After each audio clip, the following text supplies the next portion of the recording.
বিশ্বের জনপ্রিয় দুই আসর ইউরো ও কোপা আমেরিকার আগে ও পরে অবসরের ঘোষণা দিয়েছেন বেশ কয়েকজন কিংবদন্তি ও তারকা ফুটবলার। কেউ দেশের হয়ে আর না খেলার সিদ্ধান্ত নিয়েছেন, আবার কেউ খেলোয়াড়ি জীবনকেই বিদায় বলে দিয়েছেন। তাদের মধ্যে আছেন আর্জেন্টিনার আঙ্গেল দি মারিয়া, জার্মানির টনি ক্রুস ও টমাস মুলার, আরও আছেন ফ্রান্সের অলিভিয়ের জিরুডের মতো বিশ্ব চ্যাম্পিয়নরা। এই তালিকায় আছেন ইতালিয়ান লিওনার্দো বোনুচ্চি, উরুগুয়ের এডিনসন কাভানি, সুইজারল্যান্ডের জেরদান শাকিরি, কোস্টারিকার কেইলর নাভাস এবং স্পেনের থিয়াগো আলকান্তারার মতো তারকারা।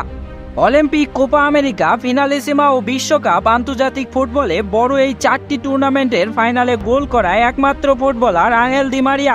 আর্জেন্টিনার হয়ে জিতেছেন একটি বিশ্বকাপ, দুটি কোপা ও একটি ফিনালিসিমা। আর্জেন্টিনার কোচ লিওনেল স্কালোনি তাকে 2026 বিশ্বকাপ পর্যন্ত জাতীয় দলের হয়ে খেলা চালিয়ে যাওয়ার অনুরোধ জানিয়েছিলেন, কিন্তু আগের ঘোষণা অনুযায়ী কোপা শেষে আর্জেন্টিনার জার্সি তুলে রেখেছেন এই আর্জেন্টাইন উইঙ্গার। তবে তিনি চালিয়ে যাবেন ক্লাব ফুটবল। বেনফিকার সঙ্গে চুক্তির মেয়াদ শেষ হওয়ায় কিংবদন্তি এই উইঙ্গার আপাতত ফ্রি এজেন্ট হিসাবে আছেন। ইউরোর পর অবসর নিয়েছেন দ্য স্নাইপার খ্যাত টনি ক্রুস। ক্রুসকে শুধু জার্মানির জার্সিতেই নয়, পেশাদার ফুটবলে আর কখনো দেখা যাবে না। 34 বছর বয়সে সব ধরনের ফুটবলকে বিদায় বলে দিয়েছেন। অবসরের ঘোষণাটা তিনি গত মৌসুমের শেষ দিকে দিয়ে রেখেছিলেন। রিয়াল মাদ্রিদের হয়ে চ্যাম্পিয়ন্স লিগ জিতেই ক্লাব ফুটবলকে বিদায় বলে দিয়েছেন।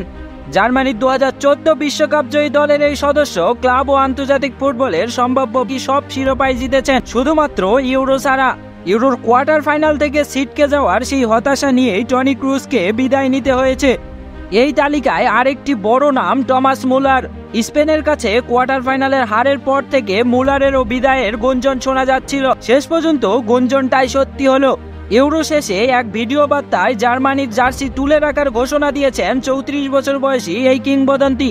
14 বছরের দীর্ঘ আন্তর্জাতিক ক্যারিয়ারে জার্মানির হয়ে খেলেছেন তৃতীয় সর্বোচ্চ 131 ম্যাচ, 45 গোল নিয়ে দেশটির সর্বোচ্চ গোলদাতার তালিকায় হয়ে আছেন যৌথভাবে পঞ্চম। 2014 বিশ্বকাপ জয়ী দলের গুরুত্বপূর্ণ এই সদস্য বায়ার্ন মিউনিখের হয়ে ক্লাব ফুটবলে খেলা চালিয়ে যাবেন। বায়ার্নের সঙ্গে আগামী বছরের জুন পর্যন্ত চুক্তি আছে এই ফরোয়ার্ডের। ফ্রান্সের ইতিহাসে সর্বোচ্চ গোলদাতা হিসেবে আন্তর্জাতিক ফুটবলকে বিদায় বললেন অলিভিয়ের জিরুড। ফরাসিদের হয়ে তিনি জিতেছেন বিশ্বকাপ ও নেশনস লিগ, তবুও তিনি যেন সবসময় তারকায় ঠাসা দলটার আড়ালেই পড়ে থাকতেন। বয়স 38, চুই নিজের সময় যে ফুরিয়ে আসছে তা বুঝতে পেরেছিলেন। সে কারণে ইউরোর আগে জানিয়ে দিয়েছিলেন এবারই শেষ। জাতীয় দলের হয়ে বিদায়টা অবশ্য স্মরণীয় করে রাখতে পারেননি। ফ্রান্স বিদায় নিয়েছে সেমিফাইনাল থেকে। 6 ম্যাচ মিলিয়ে তিনি খেলার সুযোগ পেয়েছেন মাত্র 56 মিনিট। পেশাদার ক্যারিয়ারের শেষ দিকে চলে আসা জিরুড এ মাসেই যুক্তরাষ্ট্রের মেজর লিগ সকারের ক্লাব লস অ্যাঞ্জেলেসে নাম লিখিয়েছেন। বিশ্ব ফুটবলে জেরদান শাকিরি হয়তো খুব বড় নাম নয়, কিন্তু সুইজারল্যান্ড ফুটবলের অবিসংবাদিত কিংবদন্তি তিনি। 32 বছর বয়সী শাকিরি গত পরশু আচমকা আন্তর্জাতিক ফুটবলকে বিদায় বলে দিয়েছেন। সুইসদের হয়ে 14 বছরে 125 ম্যাচ খেলেছেন, যা দ্বিতীয় সর্বোচ্চ। তার চেয়ে বেশি ম্যাচ খেলেছেন শুধু গ্রানিট জাকা। শাকিরির আন্তর্জাতিক গোল 32টি, দেশটির হয়ে যা চতুর্থ সর্বোচ্চ। সর্বশেষ 3টি বিশ্বকাপ ও 3টি ইউরোতে গোল করার ঈর্ষণীয় কীর্তি সঙ্গী করেই তিনি আন্তর্জাতিক ফুটবলকে বিদায় বলেছেন। ক্লাব ফুটবলে বর্তমানে খেলছেন যুক্তরাষ্ট্রের ক্লাব শিকাগো ফায়ারে। এবছরের শেষ দিকে শিকাগোর সঙ্গে তার চুক্তির মেয়াদ শেষ হবে।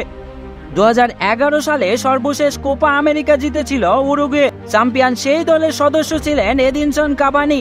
তবে এবারের কোপা আমেরিকা শুরুর আগে উরুগুয়েকে বিদায় জানিয়ে দিয়েছেন 37 বছর বয়সী এই সেন্টার ফরওয়ার্ড। জাতীয় দলের হয়ে খেলেছেন দ্বিতীয় সর্বোচ্চ 136 ম্যাচ, 58 গোল নিয়ে সর্বোচ্চ গোলদাতার তালিকাতেও কাভানির অবস্থান 2-এ। তার উপরে আছেন শুধু লুইস সুয়ারেস। মার্সেলো বিয়েলসা উরুগুয়ের কোচ হওয়ার পর থেকে একবারও কাভানিকে দলে ডাকেননি।